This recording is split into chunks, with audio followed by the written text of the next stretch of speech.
ఇంగ్లీష్‌లో మాట్లాడాలంటే భయమా? మీలాంటి వాళ్ళ కోసమే spoken English personal training classes వెంటనే జాయిన్ అవ్వండి.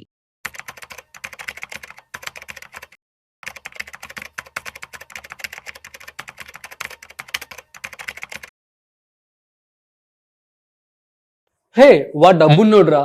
అసలు ఎంత డబ్బులుంటే వాడిని డబ్బున్నాడు అని చెప్పి అంటారు. అసలు ఒక సక్సెస్‌ఫుల్ లైఫ్ స్టైల్‌ని, సోఫిస్టికేటెడ్ లైఫ్ స్టైల్‌ని గనుక లీడ్ చేయాలి అంటే ఎంత డబ్బులు కావాల్సి ఉంటుంది? దీనికి సంబంధించి పూర్తి సమాచారం ఇవాళ మనతో చెప్పడానికి ఫైనాన్షియల్ ఎక్స్‌పర్ట్ గిరిబాబు గారు ఉన్నారు. సో వారి మాటల్లోనే మరింత సమాచారం అడిగి తెలుసుకుందాం. హాయ్, హలో, నమస్తే. Welcome to Suman TV. నేను మీ Rajiv Pasupuleti. So let's start. Hi sir, నమస్తే. నమస్తే అండి. సార్ ఎలా ఉన్నారు? ఫైన్ అండి. సార్, మనకి రెగ్యులర్ గా చూస్తూ ఉంటాం, వింటూ ఉంటాం, చాలా మంది వాడికి ఏంట్రా వాడు డబ్బున్నోడు అని చెప్పి అంటూ ఉంటారు.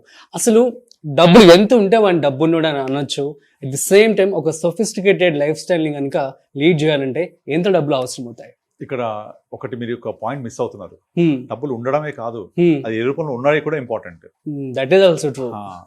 ఎందుకంటే నార్మల్ గా ఇప్పుడు చాలా మందికి మీరు చెప్పినట్టుగా వాళ్ళు డబ్బు ఉన్నోడు అంటే ఆ డబ్బులు ఏ రూపంలో ఉన్నాయి?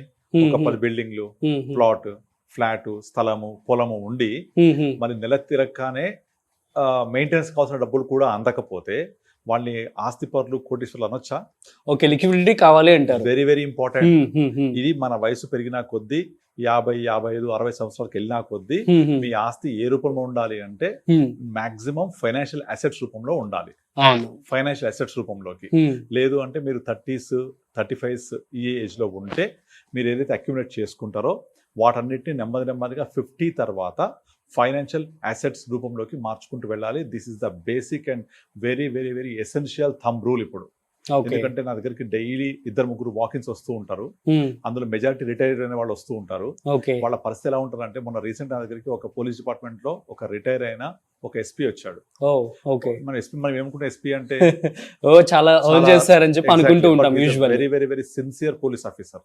35 years డిపార్ట్మెంట్ కి సర్వీస్ చేసి ఫ్యామిలీ మొత్తానికి బ్యాక్ బోన్ లాగా ఉండి లాస్ట్ ఏప్రిల్ రిటైర్ అయ్యాడు. ఏప్రిల్ ముందు వరకు ప్రతి నెల ఫస్ట్ అవ్వగానే టింగ్ మన శాలరీ పడిన మెసేజ్ వచ్చినప్పుడు ఒక హ్యాపీగా ఫీల్ అయ్యేది. ఏప్రిల్ అయిపోయింది కదా, మే, జూన్, జూలై శాలరీ రావట్లేదు, రిటైర్ అయిపోయాడు కాబట్టి. కానీ ఖర్చులు ఆగుతాయా? ఆగవు కదా. ఆయన ఈ 35 years ఏం చేశాడు అంటే, వచ్చిన డబ్బులు వచ్చినట్టు కుటుంబానికి ఖర్చు పెట్టేశాడు, అంటే చేశాడు. ఇప్పుడు అవన్నీ ఫిక్స్డ్ అసెట్స్ లో పెట్టాడు. స్థలాలు అక్కడెక్కడ ప్లాట్స్ తీసుకున్నాడు. 200 square yard, 300 squares అలా తీసుకున్నాడు. సడన్ గా ఇప్పుడు ఆ స్థలం కొనేటప్పుడు ఉన్న పర్పస్ ఏంటి అంటే, ప్రత్యేకంగా ఏమీ నిర్ణయించుకోలేదు, బట్ ఒక వెల్త్ క్రియేషన్ లాగా ఉంటుంది, నా దగ్గర జీతం వస్తుంది, ఎక్కడ సేవింగ్ చేయాలనే ఉద్దేశంలో సేవింగ్ చేశాడు. బట్ పరిస్థితి ఏంటంటే, ఇప్పుడు ఇంకా ఒక పాప మ్యారేజ్ కావాలి, లిక్విడిటీ లేదు. సరే, ఈ స్థలం ఉంది, దీన్ని అమ్మి చేద్దామా అంటే కొనే పరిస్థితి లేదు. మీకు తెలుసు రియల్ ఎస్టేట్ ఎంత డౌన్ నడుస్తుందో. ఇప్పుడు డౌన్ నడుస్తుంది అంటే అమ్మడానికి బయ్యర్ దొరకట్లేదు. సరే, అక్కడ నడిచే ప్రైస్ కంటే నేను తక్కువకే డిస్పోజ్ చేస్తాను, ఒక 20% డిస్కౌంట్ సేల్ చేద్దామన్నా కొనే పరిస్థితి లేదు. నెంబర్ 2, రిటైర్ అయిన తర్వాత ఖర్చులు ఆగవు కదా, మెడికల్ ఎక్స్పెన్సెస్ పెరుగుతాయి, రెస్పాన్సిబుల్ అలాగే ఉంటాయి. అండ్ 60 రిటైర్ అయితే ఇప్పుడున్న ఇంప్రూవ్డ్ హెల్త్ కండిషన్స్ లో he's going to live up to 80+ అయితే పెన్షన్ వస్తుందా అంటే ఎస్ వస్తుంది పెన్షన్, కానీ అది హాఫే వస్తుంది, కానీ ఫుల్ సాలరీ రాదు కదా. ఇంకా లయబిలిటీస్ అన్ని కంప్లీట్ అవ్వలేదు. అండ్ అసలు జీవితంలో నేను మా ఆవిడని తీసుకొని ఏ టెంపుల్స్కి తిరిగింది లేదు, వెకేషన్స్కి వెళ్ళింది లేదు. అవన్నీ నేను ఇప్పుడు నా రిటైర్ అయిన తర్వాత లీజర్ ఉంటాను కాబట్టి చేద్దాం అనుకుంటే చేతితో డబ్బులు లేవు. ఆ ఉన్న డబ్బులు, ఉన్న కొద్ది డబ్బులు కాస్త ఫిక్స్డ్ అసెట్స్ రూపంలో, అదే రియల్ ఎస్టేట్ రూపంలో ఇరుక్కుపోయి ఉన్నాయి. ఇల్లు సొంత ఇల్లే, కానీ నాకు మెయింటెనెన్స్కి ఇబ్బంది అయిపోతుంది. సో ఇది కాదు కదా. ఇప్పుడు ఆయన ఆస్తిపడి అనొచ్చా అనొద్దా? డెఫినెట్ అనొచ్చు, ఎందుకంటే సొంత ఇల్లు ఉంది, ప్లాట్ 2-3 ప్లాట్లు ఉన్నాయి, కానీ మంత్లీ ఇన్కమ్ ఎక్కడుంది? అండ్ వాళ్ళ పాప మ్యారేజ్ చేయాలి, మ్యారేజ్ కి డబ్బులు కావాలి అంటే ఈ ప్లాట్ అమ్ముతేనే వస్తాయి, వేరే ఇంకా సేవింగ్స్ లేవు. ఆ జీపీఎఫ్, పిఎఫ్ ఉన్నాయి డబ్బులు, అవి కూడా అవి వచ్చినాయి కాస్త ఇమీడియట్లీ కొంత మెయింటెనెన్స్ కి దీనికి నడిచిపోతుంది. ఇప్పుడు he's looking at next 20 years. 20 years తింటూ కూర్చోగలమా వీటితోటి? కొండలని కరిగిపోతూ ఉంటాయి. సో ఆ లిక్విడిటీ ఎక్కడ ఉంది అంటే, పోనీ ఆ ఉన్నే తింటూ కూర్చుంటే ఫ్యూచర్ నీడ్స్ ఎలా? అండ్ ఇంకొకటి, ఇవాళ మంత్లీ మెయింటైన్ చేయాలి అంటే ఒక కుటుంబానికి మినిమం 50,000 కంపల్సరీ కావాల్సిందే ఇవాళ. ఒక 5 years తర్వాత దట్ బికమ్ డబల్. మళ్ళీ 10 years తర్వాత మెడికల్ ఎక్స్పెన్సెస్, ఇంకా వేరే ఇంకేదైనా వెకేషన్స్కి వెళ్ళాలి, ఏదైనా శుభకార్యాలు ఉన్నాయనుకోండి, ఖర్చులు ఉంటాయి కదా. సో ఇక్కడ ఆస్తిపరులు అంటే డబ్బు రూపంలో ఉండడం చాలా చాలా ఇంపార్టెంట్ మన వయసు పెరిగే కొద్దీ. అదే మీరు 30లో ఉన్నారనుకోండి, 30లో ఉంటే ప్రాబ్లం లేదు, మీరు ఉన్న డబ్బులతోటి ప్లాట్లు కొనండి, మీకు ఇన్కమ్ వస్తూ ఉంటుంది, ఆదాయం వస్తుంటుంది, శాలరీ వస్తుంటుంది, you have a time to do other than job కూడా వేరే బిజినెస్ చేసే అవకాశం ఉంటుంది, ఎనర్జీ ఉంటుంది, టైం ఉంటుంది అన్ని. అప్పుడు మీరు దాన్ని బిల్డ్ చేసుకుంటూ ఉండాలి. But once you cross up to 50-55 you have to convert your fixed assets into financial assets. Okay, మరి బై ద వే ఎస్పీకి ఏమని చెప్పారు మీరు? లేదు, లిక్విడిటీ లేదు, ఇమీడియట్ అమ్మాల్సిందే, అమ్మకపోతే మన డబ్బులు రావు. మరి ఇక్కడ డబ్బులు లేనప్పుడు నేను ఏం చేస్తాను? సో నేనేం చెప్పానంటే ఉన్న ఏదైతే ఇప్పుడు పెన్షన్ది వస్తుంది మన, ఇది మన జీపీఎఫ్, తర్వాత కొంత గ్రాట్యుటీ వస్తుంది, గవర్నమెంట్ ఇస్తుంది కదా, ఇంక ఇవ్వలేదంట వాళ్ళకు, వస్తుంది ఇప్పుడు నెక్స్ట్ 1-2 monthsలో వస్తే దాన్ని అంతా తీసుకెళ్లి మ్యూచువల్ ఫండ్ ఇన్వెస్ట్ చేసి ఎస్డబ్ల్యూపీ తీసుకోమని చెప్పాను. 6 months తర్వాత లేదా 1 year తర్వాత ఈ ఒక 6 months వరకు కొంచెం దాన్ని గ్రో అవ్వనివ్వాలి. గ్రో అయిన తర్వాత మనం చాలా మంది చేసే తప్పు ఏంటంటే ఎస్డబ్ల్యూపీ అయితే తీసుకెళ్ళిపోయి బ్యాలెన్స్ ఫండ్లోనో కన్జర్వేటివ్ ఫండ్స్ పెట్టేసుకొని అక్కడ నుంచి ఎస్డబ్ల్యూ పెట్టేసుకుంటారు 6 or 7%. దానివల్ల మీ కార్పస్ గ్రో అవ్వదు.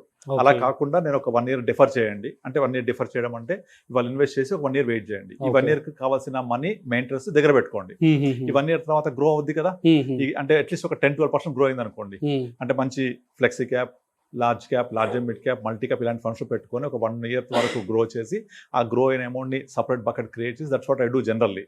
ఒక సపరేట్ బకెట్ క్రియేట్ చేసి అందులో నుంచి ఎస్డబ్ల్యూ పెట్టుకుంటాం. అప్పుడు మన బేస్ కార్పస్ ఏదైతే ఉందో అదేమో మంచి అగ్రెసివ్ ఈక్విటీ ఫండ్స్లో, అంటే large cap, large and mid, multi అంతే, అగ్రెసివ్ హైబ్రిడ్ అంటే ఇవి పొటెన్షియల్ గ్రోత్ రేట్ ఉన్న ఫండ్స్ అనమాట. అది గ్రో అయ్యాక తీసి కన్జర్వేటివ్ ఫండ్స్ లోకి మూవ్ చేసుకొని దాని నుంచి ఎస్డబ్ల్యూపీ ఇచ్చుకుంటాం.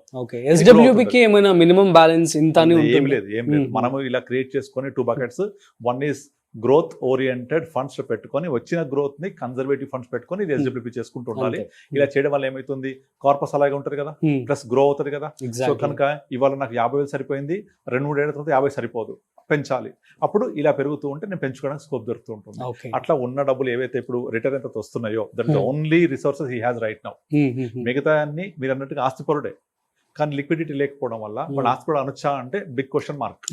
సో ఉన్న రిటైర్మెంట్ అయిన తర్వాత వచ్చే జీపీఎఫ్, తర్వాత commutation, leave and cash funds, ఇవన్నీ తోటి కొంచెం కార్పస్ క్రియేట్ చేస్తే పెద్ద అమౌంట్ కూడా ఏం లేదు, అరౌండ్ less than crore ఉంది అంతే. ఆ క్రోర్ మీద ఎంత పెట్టగలం మనం ఎస్డబ్ల్యూపీ? సో కనుక అట్లీస్ట్ రిటైర్ అయినట్టుకి మనము మన లైఫ్ స్టైల్కి తగ్గట్టు కనీసం ఒక 3-4 crores జమ చేసుకోవాలి. జమ చేయాలి అంటే మీరు ఈ ప్లాన్ ఒకరోజు చేస్తే రాదు, అట్లీస్ట్ మీరు 35-40 years వచ్చినప్పటి నుంచే మన రిటైర్మెంట్ కోసం ప్లాన్ చేసుకుంటూ ఉండాలి. At the same time children education, children marriage, other liabilities ఇవన్నీ చేసుకుంటూ ఫుల్ఫిల్ చేసుకుంటూ ఒక 3-4 crores జమ అవ్వాలి అంటే మీ ఇన్వెస్ట్మెంట్ జర్నీ 20 years ముందు స్టార్ట్ అవ్వాలి. అప్పుడే పవర్ ఆఫ్ కాంపౌండింగ్ మనం చూడగలుగుతాం. ఆ పవర్ ఆఫ్ కాంపౌండింగ్ తర్వాత మనకు వచ్చే రిటర్న్ లో నుంచి మనం లైఫ్ టైం ఎంజాయ్ చేస్తూ ఉండొచ్చు. ఎందుకంటే ఇప్పుడు ఒకప్పుడు లాగా మనం తప్పు చేస్తే దేవుడు నీకు శిక్షిస్తారని చెప్పేవాళ్ళం కదా, దేవుడు అడ్వాన్స్ అయిపోయాడు. తప్పు చేస్తే ఈ జన్మలోనే శిక్ష, ఈ జన్మలోనే అన్ని అయిపోతాయి. అట్లాగే ఈ జన్మలో మనం ఏదైతే సంపాదిస్తున్నామో, నేను నా కోసం, నా ఫ్యామిలీ కోసం నేను స్పెండ్ చేయాలి, లైఫ్ లీడ్ చేయాలి. లైఫ్ అంటే ఏంటి? లీడ్ చేయడమే కదా, జీవితం అంటే జీవించడమే కదా. అంతేగాని నేను సంపాదించి నా పిల్లలకి ఇస్తా, నేను సంపాదించి వాళ్ళకు ఏం లేకుండా, ఇబ్బంది లేకుండా చేస్తా, వాళ్ళకు 10 కోట్లు క్రియేట్ చేస్తా అంటే వాళ్ళు సంపాదించలేరా? దాని వాళ్ళు సోమారిపోతులు అవుతారు తప్ప వాళ్ళకు మనం ఇచ్చేది అది కరెక్ట్ కాదు అది యాక్చువల్గా. సో వాళ్ళకి let them make to how to live, ఎలా సంపాదించుకోవాలో మార్గం నేర్పాలి. ఇప్పుడు ఒక సింహం ఉందనుకోండి, అది జూలో ఉందనుకోండి, జూలో సింహాన్ని వాడు ఒక చిన్న అంటర్ పట్టుకొని ఇట్లా కూర్చొని లేవంటే లేస్తాడు. ఎందుకంటే చిన్నప్పటి నుంచి అలా ట్రైన్ చేశారు దాన్ని, పాపం దాని నైజం మర్చిపోయింది, అది హంటింగ్ చేయడం మర్చిపోయింది. దాన్ని అడవిలో వదిలేయండి, ఆ సింహాన్ని 10 రోజులు చచ్చిపోతుంది, అది కుక్కలు చంపేస్తుంది దాన్ని, ఎందుకంటే అది వేటాడడం మర్చిపోయింది. అలాగే పిల్లలకు కూడా మనము ఎలా సంపాదించాలి నేర్పాలి ఇప్పటి నుంచి. అంతేగాని వాళ్ళకి నేను సంపాదించి వాళ్ళకి ఇస్తా, సంపాదించి చేస్తా. అందుకే ఇప్పుడు ఏసీబీ పట్టుకుంటారు కదా కొంతమంది పెద్ద ఆఫీసర్స్ని, వాళ్ళ దగ్గర 100 కోట్లు వెళ్తాయి. నిజంగా అది ఏం చేసుకుంటారో నాకైతే అర్థం కాదు. 60 సంవత్సరాలు 70, ఇప్పుడు రీసెంట్గా దొరికిన ఆయన దగ్గర 70 సంవత్సరాల తర్వాత ఇప్పుడు అంత సంపద ఉంది, ఒక 500 కోట్లు ఉంది. పేపర్లో 500 వస్తే నిజంగా 1000 కోట్లు ఉండొచ్చు. ఆయన వయసు ఆల్రెడీ 70 సంవత్సరాలు. ఏం చేసుకుంటాడు అంటే కొడుకులకు ఇద్దామన్న ఉద్దేశం అయింది. ఇస్తే వాళ్ళు మంచోళ్ళు అనుకోండి, కొడుకులు ఎంత డబ్బులు ఇచ్చినా సరిపోదు. చెడ్డోళ్ళు అనుకోండి, వాళ్ళకు ఎంత ఇచ్చినా సరిపోదు, మంచోడికి అవసరమే ఉండదు. అంతేనా? మంచోళ్ళకి అవసరం ఉండదు, చెడ్డ వాళ్ళకి ఎంత ఇచ్చినా సరిపోదు. మరి ఎందుకు ఇవ్వాలి వాళ్ళకు? అంటే మనము హ్యాపీగా ఇప్పుడు ఆయన అంత సంపాదించి నిజంగా నిద్రపోగలుగుతాడా హ్యాపీగా? చెప్పండి. ఎక్కడ ఏ కాలింగ్ బెల్ నొక్కితే ఎవరు వచ్చిందని భయం, ఏ అన్నోన్ నెంబర్ మోగితే, ఫోన్ మోగితే ఎవరు ఫోన్ చేశారని భయం. అవసరం అది? కానీ సరిగ్గా నిద్ర కూడా పోలేడు. అవును. ఇది కాదు సంపద అంటే. మ్మ్. నువ్వు హ్యాపీగా నిద్రపోవాలి, హ్యాపీగా తినది అరగాలి. ఓకే. సో ఇది యాక్చువల్గా ఆస్తి అంటే. ఓ, అది సంపాదించాలి అంటే మీరు liquidity is very very important. That liquidity through నిజాయితీ. ఆ లిక్విడిటీ తోటి మీరు మీ యొక్క కార్పొరేట్ బిల్డ్ చేసుకోవాలి. బటన్ కొడితే డబ్బులు రావాలి. ఇది ఫిక్స్డ్ అసెట్స్ ఎప్పుడు చేయాలి? ఎట్ ద ఏజ్ ఆఫ్ 30, 35, 40 దాన్ని కన్వర్ట్ చేయాలి. చాలా ఎగ్జాంపుల్స్ చెప్పాను ఇదివరకు. So let's come back to the question sir. Hmm. So నేను క్వశ్చన్ ఏమన్నాను అంటే ఇప్పుడు ఇంత డబ్బులు ఉంటే వాడు ఆస్తిపరుడు. సో అరౌండ్ ఇప్పుడు మీరు చెప్పిన దాన్ని బట్టి 3 to 4 crores అంటారు as of now. 3 to 4 crores ఉంటే మనం మంత్లీ ఒక 2.5 lakh తీసుకోవచ్చు. ఓకే. తీసుకుంటే Hmm. అక్కడ లైబిలిటీస్ బట్టి, లైఫ్ స్టైల్ బట్టి. ఇప్పుడు నార్మల్ గా మనము 10, 15, 20 సంవత్సరాల నుంచి ఇప్పుడు వరకు లేదా ఇంకా ముందు నుంచి చూసుకుంటే మార్నింగ్ 4 ఇడ్లీ, మధ్యాహ్నం ఇంత లంచ్, రాత్రి 2 చపాతి, ఇదే కదా. దీని ఖర్చు ఎంత పెరిగింది? చాలా తక్కువ పెరిగింది. సో మనకు పెరుగుతున్నాయి ధరలు, ఖర్చులు రెండు ఉంటాయి. పెరుగుతున్నాయి ధరల, ఖర్చుల ఖర్చులు పెరుగుతూ ఉంటాయి. అంటే మనం పెట్టే ఖర్చులు అవి, ధరలు కాదు. ధరలు దాని పాటికి అది స్థిరంగా 5-6% పెరుగుతాయి. కానీ ఖర్చులు ఎక్కువ పెరిగినాయి. ఎగ్జాంపుల్ ఇప్పుడు మీరు సెల్ ఫోన్ తీసుకోండి, life style expenses left trap. అది సెల్ ఫోన్ తీసుకోండి, ఒక 15 years బ్యాక్ ఎంత ఉండే? చాలా తక్కువ ఉండే, 5,000, 6,000, 7,000. ఇప్పుడు 30,000, 40,000 తక్కువ ఫోన్ ఉందా ఎవరి దగ్గర? లేదు. అసలు 30,000 కాదు, 1 lakh వెళ్ళిపోయింది కదా. 1 lakh దాటేసింది. అండ్ ఆ ఫోన్ లైఫ్ ఎంత? Hardly 2 years. అంటే every 2 years you need a new phone. And ఇదివరకు ఇంటికో టీవీ, ఇప్పుడు రూమ్ కో టీవీ.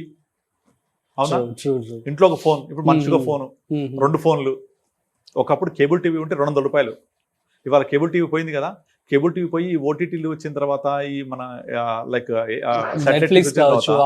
ఇవన్నీ వచ్చిన తర్వాత మనకు యాక్చువల్గా కాస్ట్ తగ్గించాలి. తగ్గించాయా? పెంచాయి చాలా. పేపర్ యూజ్ అని పెట్టారు కదా, పేపర్ యూజ్ అంటే మీరు వాడితేనే కట్టాలి.